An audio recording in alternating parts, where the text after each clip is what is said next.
ঠিক না? জানতে চাইলাম কোন জায়গা গবেষণা করব। আল্লাহ পাক রব্বুল আলামিন বলেন, তুমি আমার একটা জায়গায় হাত দাও, একটা জায়গায় চোখ লাগাও, দেখবা তোমার ব্রেন খুলে যাবে। কি বলো আল্লাহ? কয় কুল্লা শাইইন খালাকনা যাওজাইন। দেখো দেখো, কোনদিন ভাবছো কিনা জানো না, লক্ষ্য করে দেখো, আমি ছোট থেকে ছোট, বড় থেকে বড়, যত বড় বলো আর যত ছোট বলো, সব জায়গায় আমি জোড়া সিস্টেম তৈরি করেছি।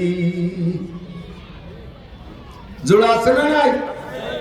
আসমান আছে তো জোড়ায় জমিন আছে, সূর্য তার জোড়ায় চন্দ্র, গ্রহের জোড়ায় নক্ষত্র, কথা বলেন, দিনের জোড়ায় রাত, আলোর জোড়ায় আধার, ভালোর জোড়ায় মন্দ, উপরের জোড়ায় নিচে, ডাইনের জোড়ায় বাম, সামনের জোড়ায় পিছে, ষাঁড়ের জোড়ায় গাভী, মোরগের জোড়ায় মুরগি, কুত্তার জোড়ায় কুত্তি, শুয়োরের জোড়ায় শুয়োরনি, যেদিকে তাকাবেন সব জায়গা আছে। পিপিলিকার মধ্যে জোড়া আছে, নারী আর পুরুষ আছে। মানুষের শরীরে চুলকনি হয়, চুলকনি চিপা চাপায় যেগুলো হয়, ওর ভিতরে ছোট্ট ছোট্ট পোকা হয়, ওই পোকায় চুলকায়। আমাদের ওইদিকে বলে সেই পোকা, ঠিক আছে নাকি? ওই সেই পোকারও প্রজনন পদ্ধতি আছে, তাদের মধ্যে নারী আর পুরুষ আছে। উকুনের মধ্যে নারী আর পুরুষ আছে, পিপিলিকার মধ্যে নারী আর পুরুষ আছে। সব জায়গা জোড়া আছে, একটা জায়গা শুধু বেজোড়, ওই জায়গাটা খালি জোড়া নাই। একটু আমার সাথে বলেন, কুল হুয়াল্লাহু আহাদ। পড়ছেন সবাই? কুল হুয়াল্লাহু আহাদ, আল্লাহুস সামাদ, লাম ইয়ালিদ ওয়া লাম ইউলাদ ওয়া লাম ইয়াকুল লাহু কুফুয়ান আহাদ। আমার আল্লাহর জোড়া নাই, আমার আল্লাহর স্ত্রী নাই, আমার আল্লাহ জন্ম নেয় না, আমার আল্লাহ জন্ম দেয় না, তার কোনো মা বাবাও নাই, তার কোনো স্ত্রী পরিজন নাই, তার কোনো সন্তান হয় না। এক আল্লাহই শুধু বেজড়, আর সব জায়গা জোড়া বানাইছি। বানায় আল্লাহকে কেন জোড়া বানাইলাম? কইলা আল্লাকুম তাযাক্কারুন, যাতে তুমি সেখান থেকে উপদেশ গ্রহণ করতে পারো, শিক্ষা নিবা। সব জায়গা জোড়া বানাইছি, ওই জোড়া থেকে তুমি শিক্ষা গ্রহণ করবা, বিদায় জোড়া বানাইছি। নইলে আমি বিনা জোড়ায় বানাইতে পারি, আমার কুদরতের অভাব নাই।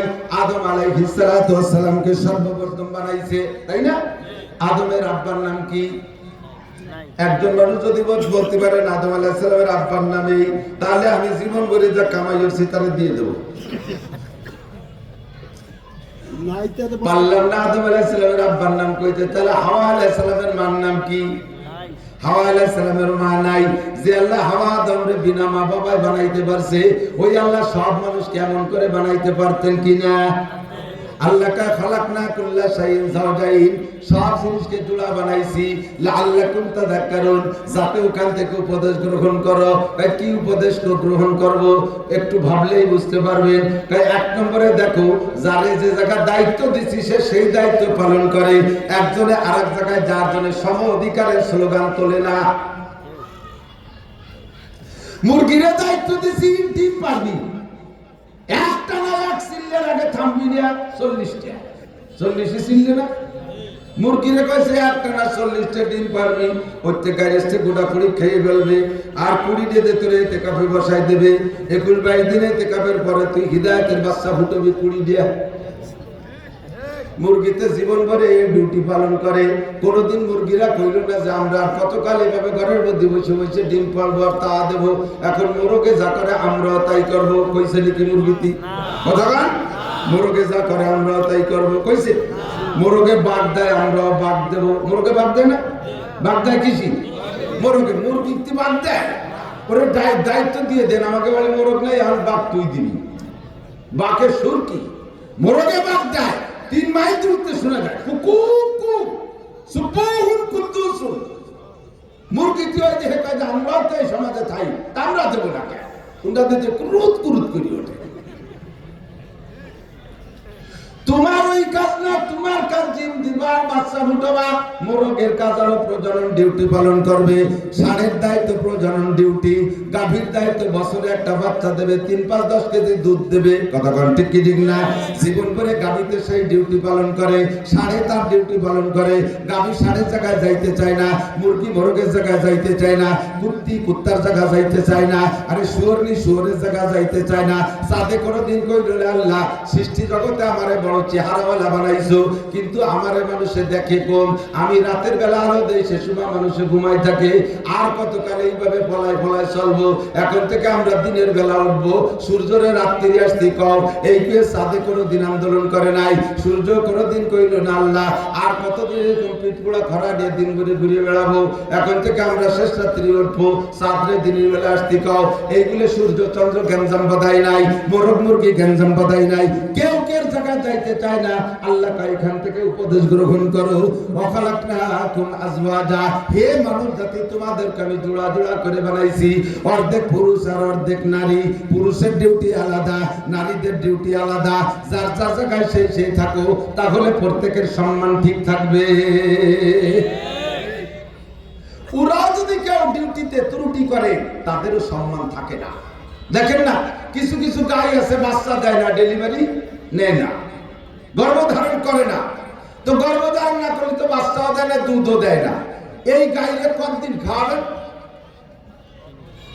2-3 সিজন দেখার পরে গাই বহু দামি ভুসি জন্মের খাইছো, বহু দামি খেয়ার খাওয়াইছি তোমারে, আর হবে না, খালি কুরবানি চাঁদ উঠুক, তোরে এবার দেব শোয়াইয়ে। মুরগিতে কি বলা হয়, এই গাভীটা যদি তার মূল দায়িত্ব পালন না করে, তাহলে তার বিপক্ষে আপনি অ্যাকশনে চলে যান, হয় তারে কুরবানি দিয়ে দেন। নইলে আগে তো গরু দিয়ে হাল চাষের সিস্টেম ছিল, গরু দিয়ে হাল চাষ করতো।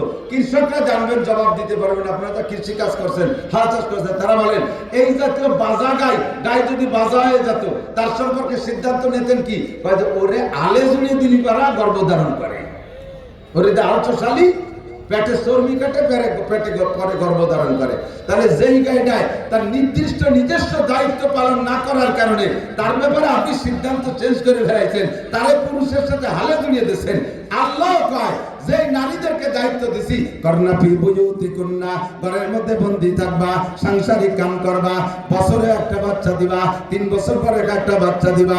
প্রথম দিবা শামসুল হক ফরিদপুরি, তার 3 বছর পর ফজলুল করিম চরমনায় পেশাব, 3 বছর পর আহমদ শফি দিবা, 3 বছর পর শাইখুল হাদিস আল্লামা আজিজুল হক দিবা, 3 বছর পর বঙ্গবন্ধু শেখ মুজিবুর রহমান দিবা, 3 বছর পর প্রেসিডেন্ট জিয়া দিবা, 3 বছর পর ইরশাদ দিবা।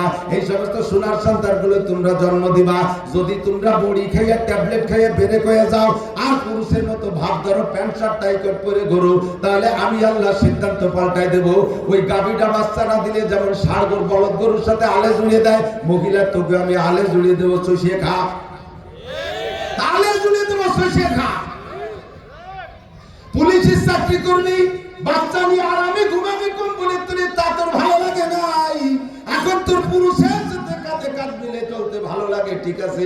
পুলিশের চাকরি দেবো রাতের বেলা, প্যান্ট শার্ট পরে পেট্রোল ডিউটি করবি, সুহি খাতি বুতি কিলে ঘরে বসে আরামসে ল্যাপ মুড়িতে ঘুমাবি, স্বামীর কামাই খাবি, তা তোর ভালো লাগে নাই। তুই ব্রেক করছিস, বাচ্চা কাচ্চা দিবি না, শামসুল্লাহ ফজলুল করিম জল দিবি যে, কাজেই তোরে আমি হালে জুড়ে দেবো। পুলিশের চাকরি করবি, বিডিআর এর চাকরি করবি, আর্মির চাকরি করবি, পুরুষের সাথে রাস্তাঘাটে কাম কাজ করে খাবি, ইট ভাঙবি, খোয়া ভাঙবি, রাজমিস্ত্রির কাজ করবি, তুই ট্রাক চালাবি, বাস চালাবি, পুরুষের কাজ, সেই কাজে তোরে জুড়িয়ে দেবো, তোর সম্মান শেষ। যে যেখানে থাকলে, যার যে দায়িত্ব, সে সেই জায়গা থাকলে তার সম্মান ঠিক থাকে। নারী জাতিকে আল্লাহ পাক মহা সম্মান দিয়েছে, মহা সম্মান দিয়েছে। আল্লাহ পাক নিজে হাতে নারীদেরকে বানাইছে পরে, পুরুষ বানাইছে আগে। আদম আলাইহিস সালামরে বানাইছে আগে, হাওয়া আলাইহিস সালামরে বানাইছে পরে। আল্লাহ পাক সম্মানের দিক দিয়ে আবার নারীদেরকে বেশি দিয়েছে। 2.5 থেকে 3 লক্ষ নবী রাসূলের মা হলেন সব মহিলারা, কথা কোন ঠিক না? আরে ঈসা আলাইহিস সালামের আব্বা নাই, কিন্তু মা আছে, মা মহিলা, মায়ের পেট থেকে জন্ম দিয়েছে আল্লাহ পাক। মাদের সম্মান অনেক বেশি, পুরুষের চাইতে মহিলাদের আদর কদর বেশি। সম্মানী জিনিস থাকবে ঘরের মধ্যে, যেই জিনিস সম্মানী সে যদি ঘরের মধ্যে থাকে, তাহলে তার আদর কদর ঠিক থাকে, ঠিক না? 10 গুণার উপরও স্বর্ণের অলংকার ব্যবহার করে আত্মীয় স্বজন বাড়ি বেড়ায় টেড়ায় এসে মহিলারা এই স্বর্ণের অলংকার খুলিয়ে বাইরে বেই বেড়ার সাথে দরজার গেটের সাথে কি ঝুলোই দিয়ে ঘরে যায়, তাহলে কি সকালবেলা পর্যন্ত থাকবে?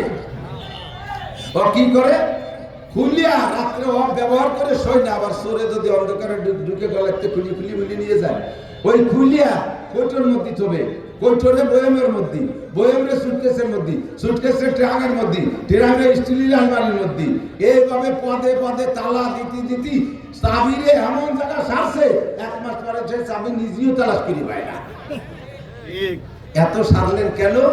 দামি জিনিস, স্বর্ণ 1.25 লাখ টাকা ভরি, 1.25 লাখ টাকা ভরি, ঠিক না? গোবর ফেলানি গোয়েল সাফ করা যে কোদাল আছে নাকি? গোয়েল পরিষ্কার করা কোদাল আছে না? এই কোদালরে সন্ধ্যের আগে ধুইয়ে, সাবান দিয়ে ধুইয়ে, আতর মাখাইয়ে, জায়নামাজে ফেসাইয়ে এরকম 4-5 তালা দিয়ে আটকায়। ওই গোয়েল সাফ করে গোয়েলির দরজায় ফেলাইতে আসে।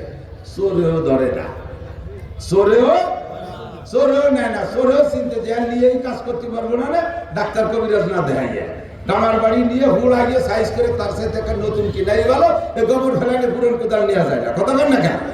যেই মহিলা ঘরের মধ্যে বন্দী থাকে, পর্দার মধ্যে থাকে, তার 1.25 লাখ টাকা ভরি। আজও সে মহিলা বিয়ে করতে গেলে 5-10 লাখ টাকা দেন মোহন নগদ টাকা দিয়ে বিয়ে করে আনা লাগে। আর যেই মহিলারা এইভাবে আটকা না থাকে, স্বর্ণের মতো দাম সম্মান নিয়ে না থাকে, ওই গোবর ফেলানি কোদালের মতো আগানে বাগানে রাস্তাঘাটে যেখানে সেখানে থাকে, ও চোরেও ধরে না। ও নিয়েই কাজ করা যাবে না, কামার বাড়ি নিয়ে না হুড়াইয়ে এইডস মেস কোন দেশ থেকে কি নিয়ে আবার কোন জন্ম হাই রয়েছে ও বাড়ি নিয়ে যাবে না। কাজে চোরেও ধরে না। কথা বল না কেন? তুমি সম্মান নিয়ে জায়গায় থাকো, করনা ফি বুজুতি করনা, তোমার জায়গায় তুমি থাকো, তাহলে তোমার সম্মান থাকবে, ঠিক না? আবু আতিশ কা কুবাদো বান্দান, আবু আতিশ কা কুবাদো বান্দান, বামান হতো জিন্দা মুর্দা বা হক জিন্দান। আমার মুরব্বী বাবারা ভাইরা সাক্ষী দেন, আজ থেকে 50-60 বছর আগে বিয়ে থাকলে মনে আছে। আমার অত আগে না থাকলেও কমপক্ষে 30-35 বছর আগের বিয়ের কথা মনে আছে, 40 বছর আগের বিয়ের কথা মনে আছে। সেই কালে বিয়েতে বরযাত্রী প্রথাটা বাংলাদেশে অনেক আগের থেকে আছে হয়তো, কিন্তু সেই সময় বিয়েতে আপনাদের মুরব্বীদের বাপদাদাদের চাচাদের বিয়ে শুনছেন মনে আছে। আপনার নানা বাড়ি পণ দিয়ে ঘর একখান বানায় দিয়ে আপনার নানা বাড়িতে আপনার বাড়ে আনা লাগছে, ঠিক না? দেনমোহরের টাকা, ক্যাশ টাকা দিয়ে বউ আনা লাগছে। মেয়েদের দাম কত ছিল? যেমন টাকা দরকার সেরকম পর্দার মধ্যে ছিল বিদায় 1.25 লাখ টাকা ভরি দাম দিয়ে টাকা দিয়ে কিনে আনা লাগছে, ঠিক না? আর এখন আদা কচু হয়ে গেছে। আমি ছোটবেলায় আমাদের ওই যে খেতে মুহি হতো, মুহি কচু কয় নাকি গাটি কচুর গাটি গাটি, আমার পুকুরের সাথে জমি ছিল উঠতাম। তো ওই গাটি বিক্রি হতো ভালো দামে। আর ওই গাটির জড়ায় যেটার সাথে বড় ছোট মানুষের মাথার মধ্যে একটু কেটে ওরা মুথা পায়, ঠিক আছে নাকি? মুথা। তো সে সময় এই গাটির কেজি 2 টাকা আর মুথার কেজি 8 টাকা 50 পয়সা। তা আমি মুরগি নিয়ে গেছি, গাটি নিয়ে গেছি, আমার মুরগি ডক আছে বলো টপ করে বিক্রি হয়েছে। আমার ছোট গাটি নিয়ে গেছে হলো গাটি। তো প্রথমে 1 কেজি অনেক কয়ে মিলে 8 আনা বেচছে, ঘন্টা খানিক পরে 1 কেজি 4 আনা বেচছে। এরপরে আর কেউ কেনে না। পরে ও ডাক্তার থেকে 10 ভাই পরে 10 ভাই এর দুইজনে 2 কেজি কেছে, 7-8 কেজি রয়ে গেছে। সন্ধ্যে পর্যন্ত আর বেচতেই পারেনি। এখন আমারও কইতে জমে যে ভাই আমি তো এই বই গিয়ে গাটি বাড়ি বই নিতে পারবো না। আমি যে যেটা আছে সে সেটা নেবে, একবার আমার দামা খালি গেছেন, খালি দামা নিতে পারিস তোর তা তুই নিবি। এমন ও ডাক্তারছে এতক্ষণ যা বেশি 8 আনা 4 আনা 2-10 পাই আর 5 পাই সব মিলিয়ে হয়েছে 1 টাকা 4 আনা। এই 8 কেজি যে নেবে তারই 1 টাকা 4 আনা দিয়ে দেবো। এই 8 কেজি যে নেবে তারই 1 টাকা 4 আনা দিয়ে দেবো। আমার এই গাটি বুঝো ভর কায়দাই নেই। আগে যে মামুনটা দামে দামে বিক্রি হয়েছে, আর এখন দাম কমাতে একসময় লেভেল হয়েছে, এখন এমন কমছে। এখন মাইয়ে তো দেবে, সাথে সাথে 2 লাখ টাকাও দেবে, তাও কেউ নিতে চায় না। এতদিন যা হয়েছে ভয় টাকা মারছে, তাও দেবে, তাও নেবে না। সে গাটি মুথায় এমন পচা পচছে। মেয়েদের দাম জায়গায় থাকলে দাম বাড়ে। আল্লাহ পাক নারী আর পুরুষ সবাই একই ম্যাটেরিয়ালস দিয়ে বানাইছে। তাফাক্কারু ফি খালকিল্লাহ, ভাষা ভাষা কাম হবে না, গভীরে ঢোকে। মানুষকে আল্লাহ তাআলা নারী পুরুষ একই ম্যাটেরিয়াল দিয়ে বানাইছে। কি 4টে পদার্থ। কয়টা? আবওয়াতেশ খাকো বাদু বন্দান বামানত মুর্দা বা হাত জিন্দান। নারী আর পুরুষ সবাইকে বানাইতে আল্লাহ চারটি জিনিস ব্যবহার করেছে, আগুন, পানি, মাটি, বাতাস। চারটি আলাদা আলাদা ভাবে মরা, তবে চারটেরই এক জায়গায়